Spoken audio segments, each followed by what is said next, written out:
D K Suresh ಅವರು ಅವ್ರದ್ದು ಕುಮಾರಸ್ವಾಮಿ ಅವ್ರ ಹತ್ರ ಡಬ್ಬ ಇದೆ ರೀಲ್ ಒಳಗಡೆ ರೀಲ್ ಬಿಟ್ಕೊಂಡೆ ಬಂದಿರೋದು ನಾನು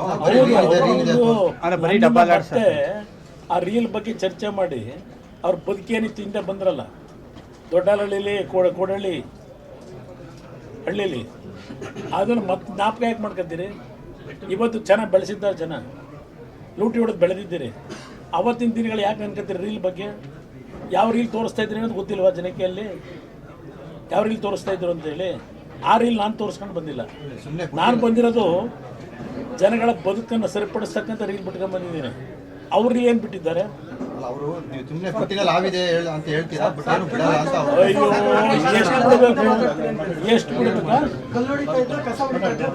ನೋಡಿ.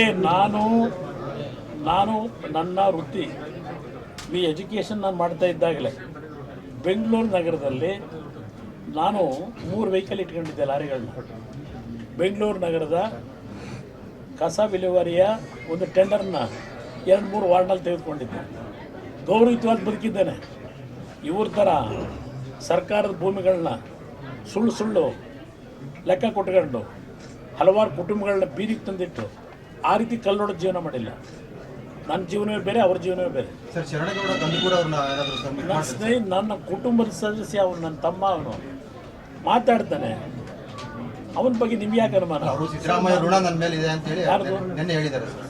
ಇದೆ ಪಾಪ. ಈ ಕೆಲಸ ಮಾಡಿಸು ಮುಖ್ಯಮಂತ್ರಿಗಳಲ್ವಾ, ಅವರ ಏರಿಯಾಗಳಿಗೆ ಅವರ ಶಾಸಕ ಸ್ಥಾನದಲ್ಲಿ ಹೋಗಿ ಅರ್ಜಿ ಕೊಟ್ಟಿರ್ತಾರೆ, ಕೆಲಸ ಮಾಡಿಕೊಟ್ಟಿರ್ತಾರೆ. ಅದು ನೆನೆಸ್ಕೊಳ್ಳೋದು ನಮ್ಮ ಸಂಸ್ಕೃತಿ ಅಲ್ವಾ? ಆ ಊರಿನ ಅಭಿವೃದ್ಧಿಗೆ, ಗುರುಮಿಟ್ಕಲ್ನ ಅಭಿವೃದ್ಧಿಗೆ ಪರಿಹಾರ ಕೊಟ್ಟಿದ್ರೆ ಅದನ್ನು ನೆನೆಸ್ಕೊಂಡಿದ್ದಾರೆ. ತಪ್ಪೇನಿದೆ? ರಾಜ್ಯಸಭಾ ಚುನಾವಣೆ ಮತ ಹಾಕೋದಕ್ಕೆ ನಾಳೆ ಗೊತ್ತಾಗುತ್ತೆ.